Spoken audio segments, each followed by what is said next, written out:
right from the beginning, it was clear that Kayti believed in me. She was there to empower me to make educated choices about my own care.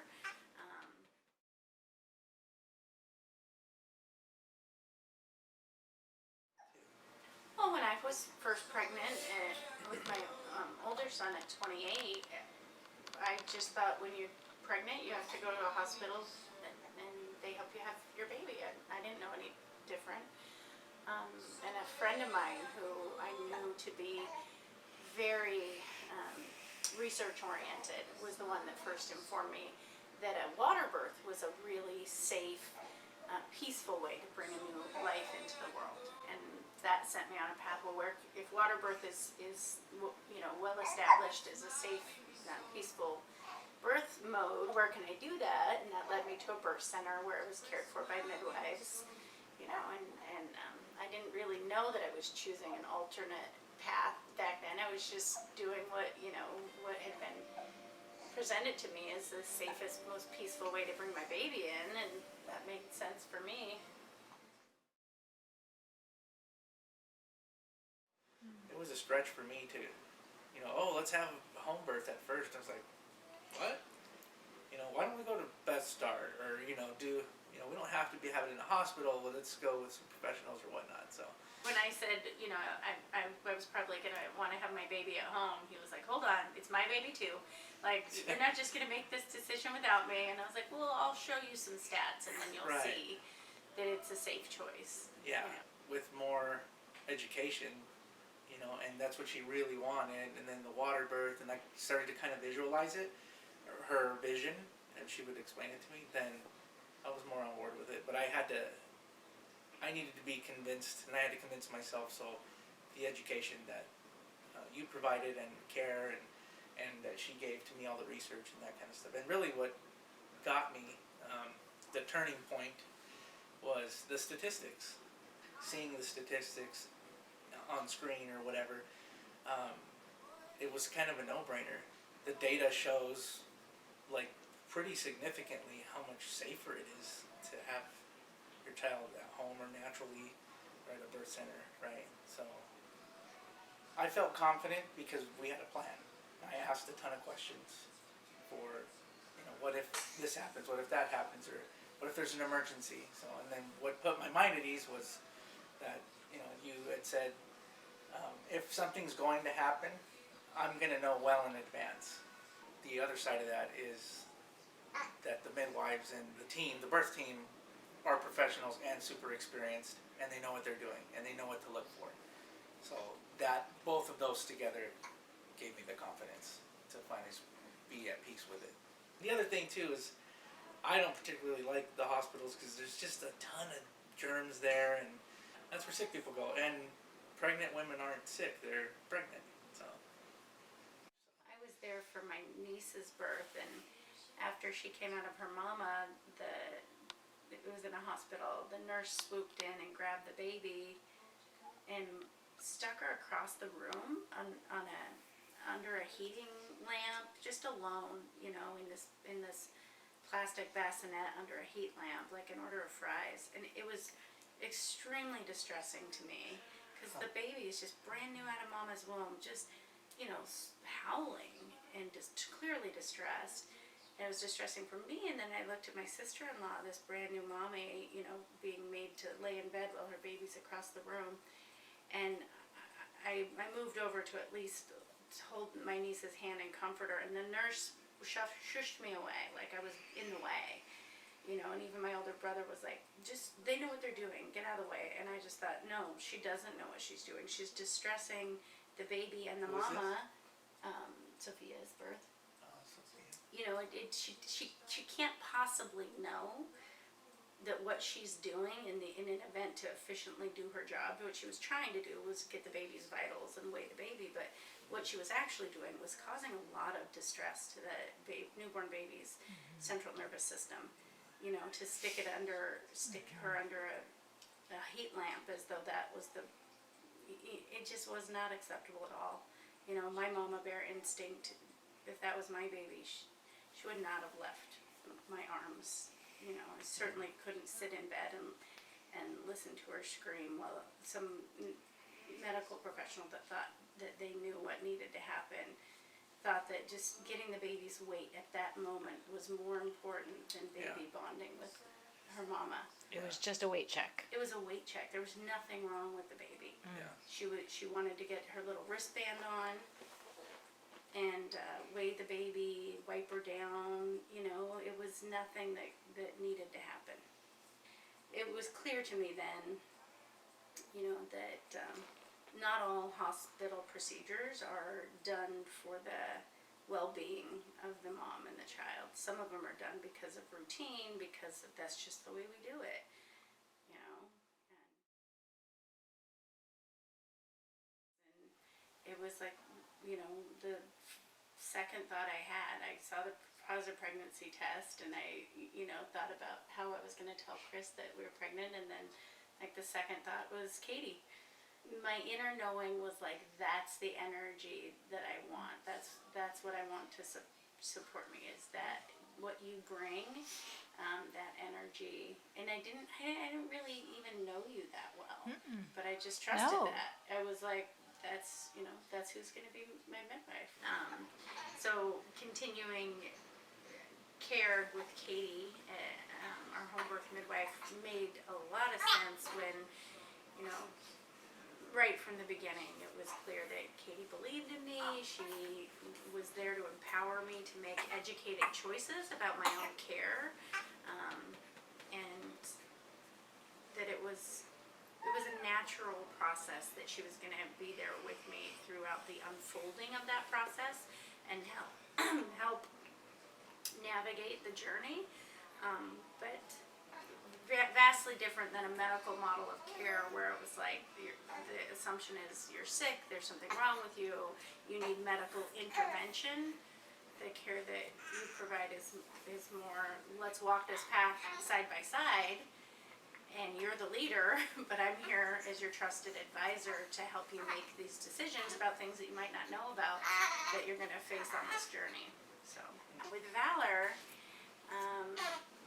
when I found out I was pregnant, I thought of Kayti immediately. I thought, I know who I want to support me with this birth. But I did also go see the team. There's, I have Kaiser Permanente Insurance, and I checked in with them and went to see the midwives there. But the midwife that we met immediately started referring to me as geriatric because I'm 40, and giving me a bit of a hard time that I waited, you know, as long as I did to have my second child. And it just set the tone that she wasn't relating to me as a competent, capable woman who knows my own body. She questioned me, you know, in little subtle ways, but she questioned me about my own knowingness of my body, and that, you know, I am very in tune with my body. I've worked hard to have a partnership with my body, and I know it pretty well, and I needed somebody on my team that believed in me, believed in my body, and when and encouraged me to trust it even deeper, because even as well as I felt like I knew my own body, pregnancy and birth requires an even deeper surrendering to, you know, listening to my body, you know, and following its cues, and being in partnership with her. And so to be, you know, to be empowered through my pregnancy from a care provider that believed in me and saw that as like valid, it made a huge difference. You know, I couldn't imagine being cared for by somebody who just related to me like I was broken or incapable, or that they knew better than me what was going on with my body.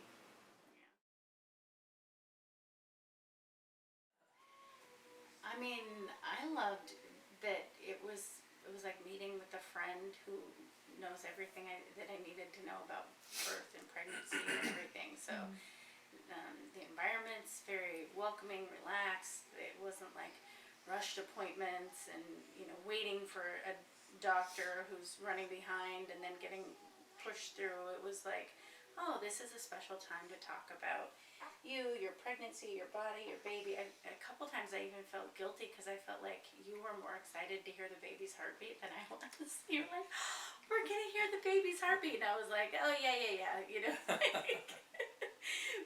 But you did. You treated it like it was a special time, and it helped me remember, like, oh, this really is precious. Like, sometimes towards the end, especially, it can feel like, oh, I've been pregnant forever, you know.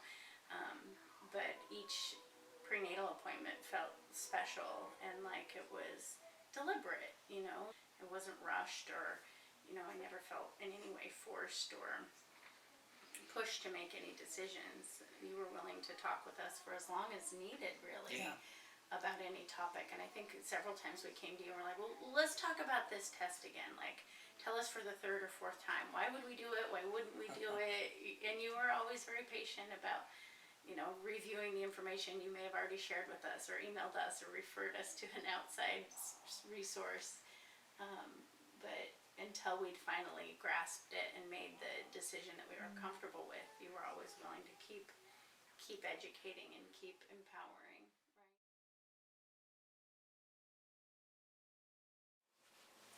Right? Okay, so here's what happened as far as I'm concerned.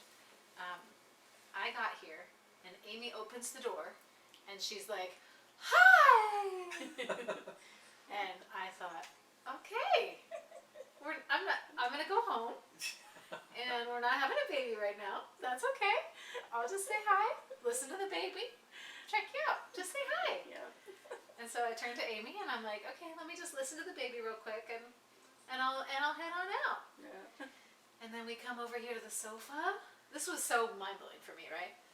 And we come over here to the sofa, and something about your energy just drew me right in. And then I just felt like that was where I needed to be, was just to be with you.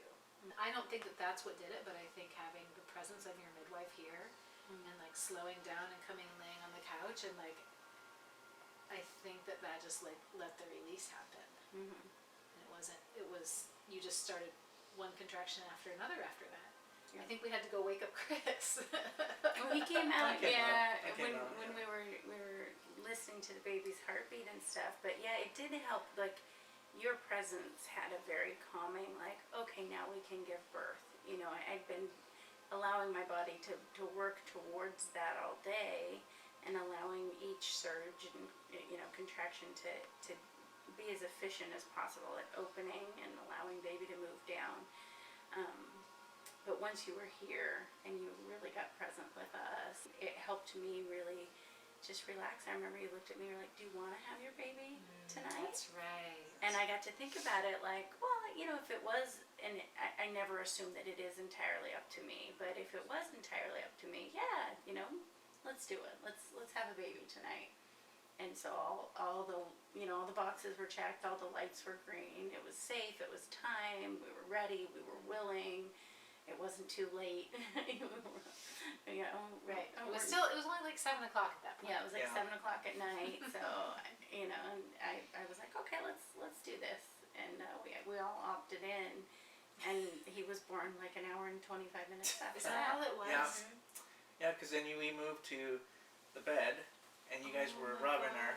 We were doing some sideline, like spinning babies positions to help him have the option of changing positions, which really did help. And then my contractions picked up, became more intense. Chris took over, supporting me, and then my water I'd been tracking broke. them, and seeing them going up in intensity, but nothing was severe. It was all moderate, mild, moderate. There was nothing like, oh, that one was super intense. None of that. And you had given yourself a suggestion that every time I touch you, it would relax and subside. And it would happen every time I would rub you. And then that's when your water broke, was on the bed, and I was rubbing you. After the tub was filled, and I got in the tub, I think he was born. That was really only like 30 minutes. Maybe. Yeah, it was quick. Yeah. That's where I remember you really like I finally like really saw you. Like, I really saw how once she was like in the tub and working hard, like how like absolutely present you got for her. Because I think up until that point, you know, like there wasn't an opportunity for you to shine in quite that way, or to, like, for me to, like, witness how you love Amy. Yeah. But in that moment, suddenly, like, I could actually see that, like, there was no part of Chris that wasn't 100% there for her. You were just, and then she was leaning on you and looking at you, and you were, like, right there for her. That was cool. And the fact that you could lean on him, and that was what you wanted, that was so cool.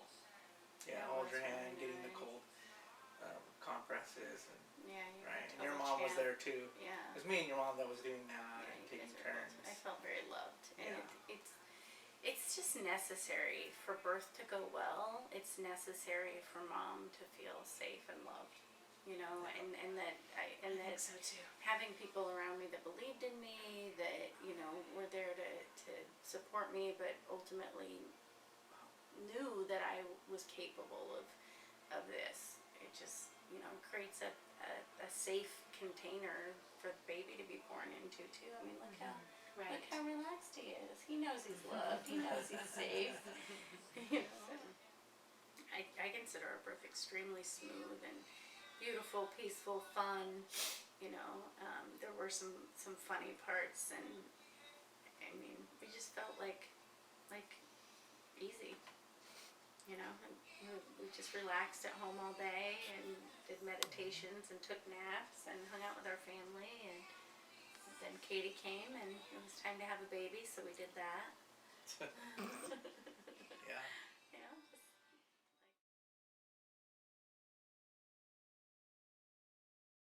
It's like Yeah. you're, you know, if I had an ugly kid, I wouldn't know. yeah. When it's your kid, I didn't know beautiful. either. I kept asking people, like, But he's cute, right? I was like, is he cute? I know we think he's cute, but is he objectively cute? Is he actually cute? Like, we gotta ask. We gotta do a poll on this. Yes, our friends verified. But then, you know, my cat that we kind of jokingly refer to as an emotional support cat. Therapy. She really did. The hardest part of my birth was when I pushed his shoulders out. And while I was screaming through that, my kitty came over by me and started howling as well. She was really, like, emotionally supporting me through the birth. Yeah, it was pretty. I thought it was pretty funny, and I wasn't really aware of it at the time. I heard her, but I was too in the zone. But after the fact, I think it's pretty funny that she was right there with me, feeling the pain.